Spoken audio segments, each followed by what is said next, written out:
Joachim Müncheberg was one of the most skilled fighter pilots in the German Luftwaffe during the Second World War.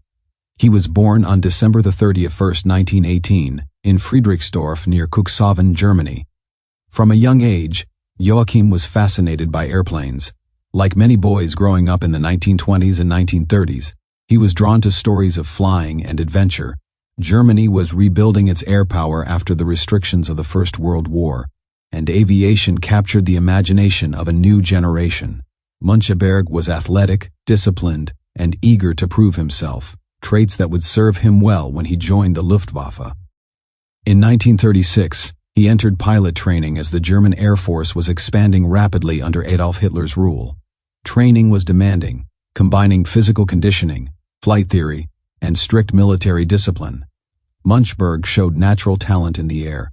He handled aircraft smoothly and learned quickly, impressing his instructors. By the time he earned his wings, he had gained a reputation as one of the best young pilots in his unit. He was assigned to a fighter wing known as Jagdgeschwader 26, or JG-26, nicknamed the Schlageter Wing. This group would become one of the Luftwaffe's elite fighter units. When war broke out in September 1939, Müncheberg was ready.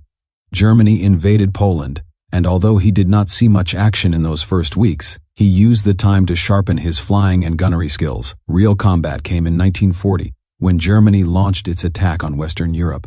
During the Battle of France, Müncheberg flew missions over the front lines, escorting bombers and engaging Allied aircraft.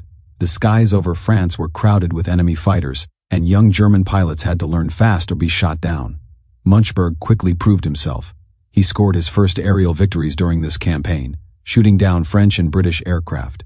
Each success built his confidence and reputation. After the fall of France, attention turned to Britain. The Luftwaffe began its massive campaign to defeat the Royal Air Force and prepare for a possible invasion. Müncheberg flew in the Battle of Britain, one of the most intense air battles in history. Every day, German and British pilots fought in deadly duels over the English Channel and southern England. Müncheberg often flew the Messerschmitt Bf 109, a fast and agile fighter that could hold its own against the British Spitfires and Hurricanes. He became known for his calmness under pressure and his precise shooting. He avoided reckless risks and preferred to attack with skill and calculation. This method kept him alive and made him one of the top scorers in his squadron. Despite the bravery of pilots like Müncheberg, the Luftwaffe could not defeat the Royal Air Force. Germany lost many planes and pilots, and by late 1940, the campaign was called off. Müncheberg, now an experienced ace, had survived months of brutal air fighting. He was awarded medals for his success and promoted to higher responsibility. His next posting took him to the Mediterranean, where he would continue to build his legend. In early 1941, Müncheberg was sent to the island of Sicily. From there, German and Italian forces launched air attacks against Malta, a small British-held island that was a key base in the Mediterranean. The island's airfields allowed British aircraft to strike Axis supply lines, so it was a vital target. Flying over the blue waters of the Mediterranean was different from Northern Europe, but the danger was just as great. Müncheberg led attacks on British convoys, bombers, and defending fighters. The RAF pilots based on Malta were skilled and determined, but Müncheberg's unit often gained the upper hand. His leadership and skill in these missions earned him further distinction. He became known not only as a superb pilot, but also as a respected leader who inspired his men. During his time in the Mediterranean, Müncheberg's victory count continued to rise. Each time he returned from a mission, ground crews would paint another small symbol on the side of his aircraft to mark a kill. By 1941, he was one of the Luftwaffe's most celebrated aces. His fame spread through German newspapers and propaganda, which portrayed him as a model of courage and national pride. Despite this attention, Müncheberg remained focused on his work. He believed that discipline and skill, not fame, were what kept a pilot alive.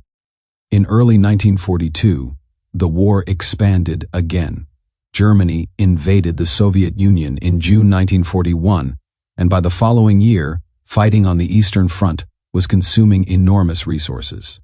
Müncheberg was sent to the east for a period of time. The air war there was very different from what he had experienced in the West. The distances were vast, the weather was harsh, and the Soviet Air Force was growing stronger every month. But Müncheberg adapted quickly. His experience and sharp flying instincts made him deadly even in unfamiliar conditions. He flew long patrols, engaged large formations of Soviet planes, and continued to rack up victories. Some of his most intense air battles took place over the icy fields of Russia, where survival often depended on both skill and luck. Later in 1942, Müncheberg was reassigned again, this time to North Africa. The German Afrika Korps, led by Erwin Rommel, was fighting against British and Commonwealth forces across the desert. Air support was crucial to this campaign. The harsh desert environment challenged both pilots and machines, with sand damaging engines and the heat wearing down crews. Müncheberg flew missions to protect German ground troops, intercept enemy bombers, and escort supply convoys. The desert air battles were fast and unpredictable. Visibility was good, but the endless sand made navigation difficult. Müncheberg's experience once again proved invaluable. He often led formations of younger pilots, teaching them how to survive and succeed in combat. By now, he had become a major and the commander of a fighter group. His leadership was firm but fair, and his men trusted him completely.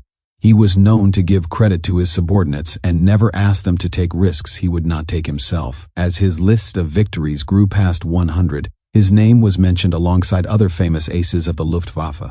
Yet Müncheberg also knew how fragile life in combat could be. Many of his friends and fellow pilots had been killed, and he sometimes reflected on how quickly fortune could change. In 1943, Müncheberg's unit returned to Europe to defend Germany from the increasing number of Allied bombing raids. American and British bombers were striking targets deep inside Germany, escorted by long-range fighters. The Luftwaffe faced mounting losses as Allied air power grew stronger. Despite these challenges, Müncheberg continued to fly and fight. His experience made him one of the few veterans still active in combat. He often flew the newer version of the Messerschmitt, the Bf-109G, which was faster and more powerful than earlier models. Even so, the odds were turning against Germany. The Allies had more planes, more fuel, and more trained pilots. On March 23, 1943, Müncheberg took off on what would be his final mission. His unit was flying over Tunisia, where Axis forces were trying to resist the Allied advance in North Africa. During a dogfight with American P-40 fighters, Müncheberg's plane was hit. He managed to bail out, but he was too low for his parachute to open fully. He was killed when he struck the ground. He was only 24 years old. By the time of his death, Joachim Müncheberg had achieved over 130 aerial victories, making him one of the top German aces of the war.